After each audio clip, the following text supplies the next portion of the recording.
Bonsoir à toutes et à tous. Je vous souhaite la bienvenue pour une nouvelle vidéo, les points clés des rencontres Europhysio. Aujourd'hui, je vais vous parler du screening de la lombalgie. Je suis Mathieu Louvière, je suis kinésithérapeute libéral spécialisé en musculo-squelettique. Je suis également intervenant en formation initiale et en formation continue pour tous les organismes des rencontres Europhysio. Je suis également co-gérant d'une société de formation qui s'appelle GMK. La vidéo que vous allez suivre est une version courte d'une conférence que j'ai donnée, à Dijon dans le cadre des Journées dijonnaises de la kinésithérapie qui se tenaient le 5 décembre 2020.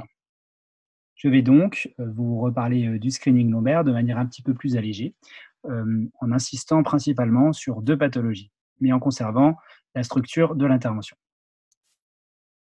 Une note importante, je ne suis pas un médecin et il y a très probablement des erreurs dans cette intervention. Voici le plan de l'intervention. D'abord, je vais vous définir de quoi on parle, en l'occurrence la lombalgie et le screening. Ensuite, on parlera très rapidement de pourquoi le screening est important. On fera une différence entre les red flags et le diagnostic d'exclusion. Je vous exposerai le raisonnement général de screening. Et enfin, sur la lombalgie, on prendra quelques pathologies spécifiques et on présentera quelques éléments clés pour les diagnostiquer. Enfin, une diapo, au final, fera la synthèse de ce que je vous ai dit. De quoi parle-t-on? Nous allons parler de la lombalgie et du screening. Définir la lombalgie, ça n'est pas évident parce qu'il y a plusieurs définitions, plusieurs façons de faire. Simplement, je reprends la définition qu'a donnée l'HAS en mars 2019. La lombalgie, c'est défini comme une douleur située dans la charnière thoraco-lombaire qui peut être associée au nom à une radiculalgie, donc une douleur suivant un nerf. Faut savoir que la plupart des patients lombalgiques vont récupérer, sans avoir besoin de soins, de manière spontanée, sans complications et qu'ensuite l'HAS proposait de classer les gens, en fonction d'autres critères, sur lesquels je ne vais pas, m'appesantir. Sachez juste que cette fiche mémo, elle est disponible sur le site de l'HAS, elle est très bien faite. Elle donne plein d'éléments clés sur le traitement et l'orientation. Qu'est-ce que c'est que le screening ou triage? Le screening médical ou dépistage, c'est l'application systématique d'un test ou d'une enquête pour identifier les personnes qui présentent un risque suffisant de développer une atteinte spécifique, qui pourraient bénéficier d'une investigation plus poussée ou d'une action directe de prévention. L'idée derrière le screening, c'est de se poser la question si le patient n'a pas besoin qu'on pose un diagnostic qui nécessiterait de fait une stratégie de traitement qui serait spécifique, qui irait je pense aux stratégies par exemple type chirurgie, type prise en charge médicamenteuse spécifique. Le triage ou screening, il va passer par ce qu'on appelle les drapeaux, les flags.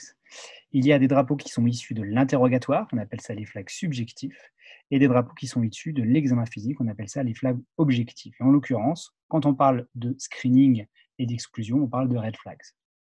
Le triage, c'est également une réévaluation rétrospective pour voir si ce qu'on a fait a été convenable. Il existe en effet des flags qu'on appelle des flags non spécifiques qui sont en fait des critères comme par exemple la non-réponse à un traitement qui pourrait être un signe intéressant pour le diagnostic. En somme, le triage, on essaie de répondre à deux questions. C'est euh, c'est Boissonneau qui dit ça. La première question, c'est un, est-ce que je peux traiter le ou la patiente dans mon champ de compétences? Sinon, ça s'appelle l'exclusion. Et la deuxième information, qu'est-ce qui amène le ou la patiente à me consulter? À ce moment-là, ça s'appelle le diagnostic différentiel. Pourquoi le screening est important? Pourquoi est important pour nous? Pourquoi? Tout d'abord parce que, nous sommes, en première intention. Malgré que les textes disent que non, on est en première intention dans plein de situations. Par exemple, quand un patient, n'a pas vu son médecin depuis un moment et qu'il a son ordonnance. Par exemple, quand un patient revient avec la même ordonnance. Lorsque vous traitez, une connaissance, un ami ou même un sportif, sur le terrain, les kinés sont en première intention. Hem, Même si on n'est pas en première invention, en plus on passe normalement après quelqu'un, après un médecin qui peut lui aussi avoir commis des erreurs. Donc c'est pour ça qu'avoir des connaissances de screening, c'est obligatoire. La deuxième chose, c'est qu'il est possible de travailler dans l'urgence dans le code de santé publique. C'est tout à fait envisageable. Et enfin, c'est assez récent, ça date du mois de mars 2020, il y a eu un arrêté relatif au protocole de coopération qui est paru au journal officiel le 8 mars et qui permet sous condition, en structure, comme par exemple les maisons de santé, ce qui permet en fait aux kinésithérapeutes de travailler en première intention. Donc c'est suffisamment actuel pour pouvoir le dire. On a un besoin, une nécessité de screener les patients pour justement limiter les risques d'accident. Quand on screen des patients et si on avait l'accès direct en France, eh bien, on augmenterait les chances pour les patients puisque il y aurait peut-être plus de possibilités pour qu'ils soient diagnostiqués de manière précoce, un gain de temps, d'autant plus que dans les structures et tel que c'est fait avec cet arrêté du journal officiel de 8 mars 2020, si jamais ils doivent être référés, les patients, ils peuvent être vus par un médecin dans les 24 heures. Une amélioration de l'efficacité et de la satisfaction, c'est montré par les nombreuses études qui ont été réalisées dans les pays. Dans le monde, il doit y avoir autour de 40 pays dans lesquels les kinés sont en accès direct. Ça diminue le risque de chronicité. Et enfin, ça donne un meilleur pronostic et une meilleure sécurité pour le soin. Voyons maintenant la différence entre un red flag et un diagnostic. Le red flag à gauche, le diagnostic d'exclusion à droite. Quelle est donc la différence? Eh bien, un red flag ou des red flags, ce sont des signes ou des symptômes qui vont augmenter la suspicion d'une pathologie sérieuse. Donc, ce qu'il faut bien comprendre, c'est qu'un drapeau rouge, et ceux que je vais vous présenter ici, ne sont pas forcément synonymes d'une exclusion. Ils permettent d'augmenter votre vigilance et ils vous permettent d'être un petit peu plus alerte sur des pathologies qui pourraient être compliquées pour le patient, qui pourraient être compliquées, qui pourraient être dans l'urgence ou qui pourraient simplement nécessiter de poser un diagnostic plus précis. Un article très récent qui est paru en 2020 de Finu Kane, ils ont recensé 163 signes et symptômes qui peuvent être utilisés comme des red flags. Malheureusement, de manière isolée, il n'y a quasiment pas de red flags qui soient utiles. Par contre, le fait de les combiner et d'adresser ça dans un raisonnement clinique, ça semble prometteur. La différence donc avec un diagnostic d'exclusion, c'est qu'un red flag, ce sont des signes et des symptômes, alors qu'un diagnostic, c'est une pathologie identifiée par un médecin grâce à son examen clinique, donc interrogatoire, examen physique, et ou des examens complémentaires. Pourquoi c'est important de comprendre et de penser à ces pathologies d'exclusion? Parce que dans les pathologies musculo-squelettiques, notamment sur le court terme, une lombalgie peut complètement ressembler à une pathologie d'exclusion, comme par exemple, on va le voir juste après, un anévrisme aortique. On peut avoir ces pathologies qui peuvent mimer des troubles musculo-squelettiques, et c'est pour ça que, étant donné qu'on est en premier plan pour ces patients, c'est intéressant de connaître tout ça. Comme j'ai dit, il y a un large spectre qui va d'une atteinte qui peut être vitale, l'anévrisme aortique, à une pathologie mineure comme un canal carpien. Et ça nécessite d'avoir cette culture de diagnostic et donc de drapeau. L'exclusion reste rare, c'est peu fréquent, mais pas impossible. Voyons maintenant le raisonnement général pour le screening. Alors, je vous propose un raisonnement que Kerstin Lütke soutient, qui est une physiothérapeute allemande, qui travaille sur ces questions, entre autres. Elle travaille également sur les problèmes de céphalie. Elle propose quatre étapes que je trouve vraiment très intéressantes et très pédagogiques. La première étape dans le screening, c'est de demander aux patients de remplir un questionnaire de premier contact. Je vais vous donner un exemple après. Ce questionnaire, il doit être facilement réalisable, complet, et il doit pouvoir s'adresser à n'importe quel type de motif de consultation. Deuxième question qu'il faut se poser, quelle est la région du corps qui m'intéresse ici chez ce patient, cette patiente qui se présente à moi?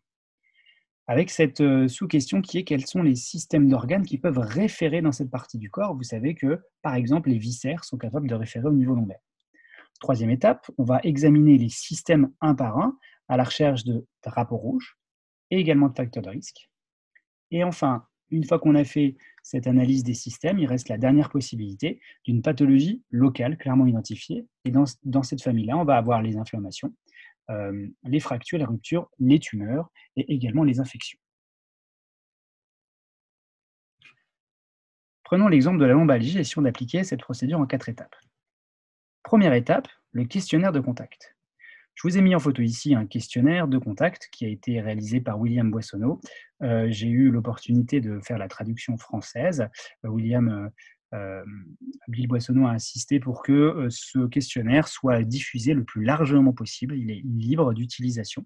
Vous pouvez le trouver facilement, soit me contacter directement, soit contacter les différents organismes qui devraient l'avoir. Un autre exemple de questionnaire, ça c'est le questionnaire qui est paru dans le journal officiel avec cette fameuse arrêté-là de mars 2020 pour les kinés en première intention. Et vous voyez qu'il y a un ensemble de questions qui sont posées pour essayer de mettre en évidence des drapeaux. Je vous laisserai mettre en pause la vidéo si vous souhaitez plus d'informations et prendre le temps de lire. Deuxième étape après le questionnaire, quelle est la région du corps qui m'intéresse? Et en l'occurrence là, nous sommes sur la lombalgie. La lombalgie avec une douleur qui peut être en général dans la région des lombes, qui peut descendre jusqu'au sacrum, mais qui peut descendre également dans la cuisse pour plusieurs raisons, qui peut se retrouver devant. On appellerait une douleur pelvienne. Voici la région lombaire qui nous embête, et à ce moment-là, on se pose la question, quels sont les systèmes qui peuvent référer dans cette région? Et dans les systèmes, les grands systèmes, on a système cardiaque, pulmonaire, vasculaire, neurologique, gastro-intestinal et urogynécologique. Si vous voulez vous challenger un petit peu, posez-vous la question, quels sont les systèmes qui peuvent référer? Et la réponse, c'est 4 principaux systèmes: système vasculaire, neurologique, gastro-intestinal et urogynécologique. Je vais principalement me concentrer dans ces points clés sur le système vasculaire et neurologique. Voyons donc un examen des systèmes, en commençant par le système vasculaire. Voici une liste de red flags pour les pathologies cardiovasculaires ou vasculaires périphériques que vous pouvez consulter. Vous voyez que ce sont des signes que vous connaissez, mais il faut les avoir à l'esprit et surtout, il ne faut pas hésiter lors de votre examen clinique à aller les rechercher. Et pour ça, il faut poser des questions. Si vous ne posez pas la question spontanément, les patients ne vont peut-être pas imaginer que ça vous intéresse de savoir qu'ils sont essoufflés alors qu'ils ont une douleur au niveau lombaire. C'est un exemple. Donc là, il s'agit bien de red flags puisque ce sont des signes et des symptômes. Et à côté de ça, on peut parler juste, mettre le focus sur une pathologie particulière. J'ai nommé l'anévrisme aortique. Qu'est-ce que c'est que l'anévrisme aortique? Eh bien, c'est une pathologie qui est asymptomatique dans 75% des cas. Vous savez toutes et tous ce que c'est qu'un anévrisme. Le truc, c'est que lorsque ça devient symptomatique, ça va créer une lombalgie, avec une douleur qui sera insidieuse, à progression lente, plutôt postérieure au niveau lombaire, et qui a des caractéristiques, c'est qu'elle n'est pas mécanique. Hein, elle n'est pas mécanique, c'est-à-dire qu'elle est inchangée par le mouvement.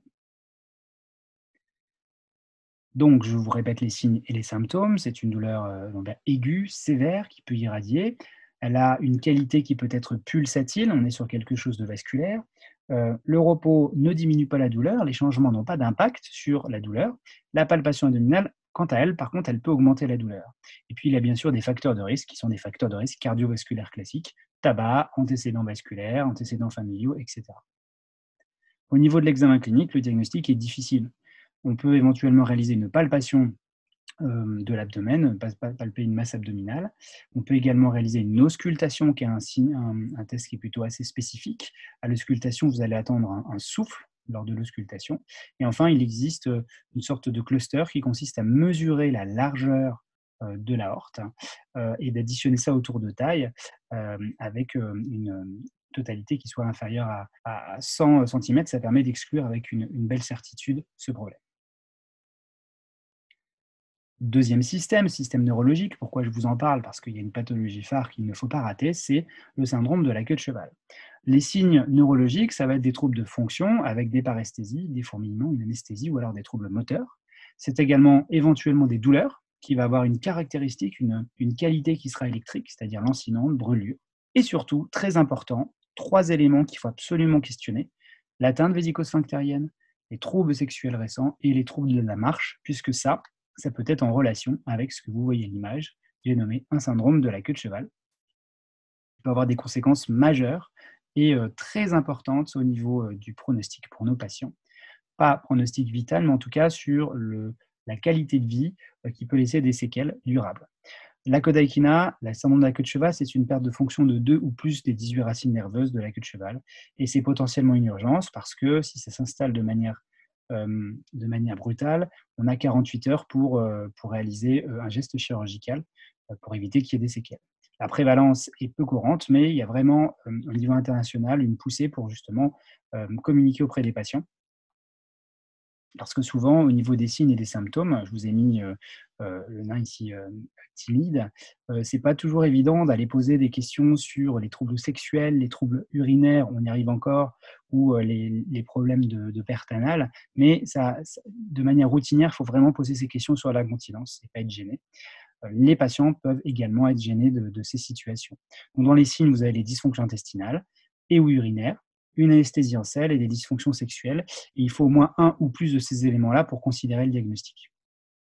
La conduite à tenir dans ce cas-là, c'est évidemment faire un examen neurologique et puis référer en urgence, s'il le faut, ne serait-ce que, ne serait-ce que si c'est pour une fausse alerte, ça n'est pas grave. Étant donné les conséquences qui peuvent être vraiment importantes pour les patients, il faut absolument penser à référer. Il est ensuite possible d'évaluer la région gastro-intestinale qui va présenter différents troubles gastro-intestinaux et également urogynécologique. Vous pourrez mettre la vidéo sur pause pour recueillir ces différentes informations. La quatrième étape, ce sont les pathologies locales, qui sont des pathologies qui sont relativement connues, les drapeaux étant également connus. Je passerai assez rapidement sur ces diapositives que je vais tout de même vous laisser afin que vous puissiez, si vous le souhaitez, mettre un arrêt sur image et recueillir les informations de celles-ci. Dans la famille des pathologies, nous avons l'infection avec la fièvre qui est le critère majeur de l'infection, auquel il faut faire attention. Vous avez les pathologies inflammatoires comme la pelvis polytraumatismale ou la pseudopolartrite rhizomélique. Tout ça peut déclencher des douleurs nocturnes qui ont la caractéristique d'empêcher le rendormissement. Bon, ça, c'est vraiment le critère clé pour rechercher cette notion de douleur nocturne, pas des douleurs mécaniques si vous voulez. La notion de lésion structurelle avec la fracture qui peut être présente de manière assez importante en termes de pourcentage. Je pense notamment aux femmes qui sont plutôt âgées avec les risques d'ostéoporose. Donc on n'est pas obligé d'avoir un traumatisme significatif, hein, ça peut être aussi avec un petit traumatisme. Et enfin, les tumeurs, avec toute cette clinique qui est très bien connue maintenant pour le cancer, en sachant que les critères les plus importants sont les antécédents de cancer et l'âge supérieur à 50 ans. Alors, que retenir de cette intervention, de cette courte intervention? La première chose, c'est que je vous ai mis sur cette diapo les différents drapeaux rouges que l'HAS recommande de connaître pour pouvoir, bien screener un patient et se rappeler que le screening, c'est important pour tout le monde. On pourrait penser qu'on n'en a pas besoin parce qu'on n'est pas en première intention, mais comme je vous l'ai dit précédemment, nous sommes en première intention et nous finissons par l'être quoi qu'il arrive, en tout cas de manière officieuse, sans que ce soit officiel. Deuxième chose importante, deuxième élément, un red flag, c'est un signe ou un symptôme qui augmente notre vigilance. Ce n'est pas synonyme d'un diagnostic d'exclusion. Les étapes pour chercher vos flags, c'est d'abord 1. Utiliser un questionnaire de premier contact. 2. Quel système peut référer dans la région de consultation? Et enfin 3. Y a-t-il des atteintes locales? En cas de doute, et quoi qu'il arrive, il faut référer auprès d'un spécialiste. Je vous remercie beaucoup d'avoir écouté cette vidéo jusqu'au bout. Vous pouvez nous retrouver à l'adresse suivante, www.euro-physio.org. Nous allons réaliser un congrès en début 2022. Le thème du congrès, ce sera le pronostic. Et alors, on vous attend nombreux. Le plateau des orateurs est quasiment complètement constitué. Je peux vous dire que ça va être vraiment un très, très beau moment. Je vous souhaite une excellente soirée, journée, et je vous dis à très bientôt.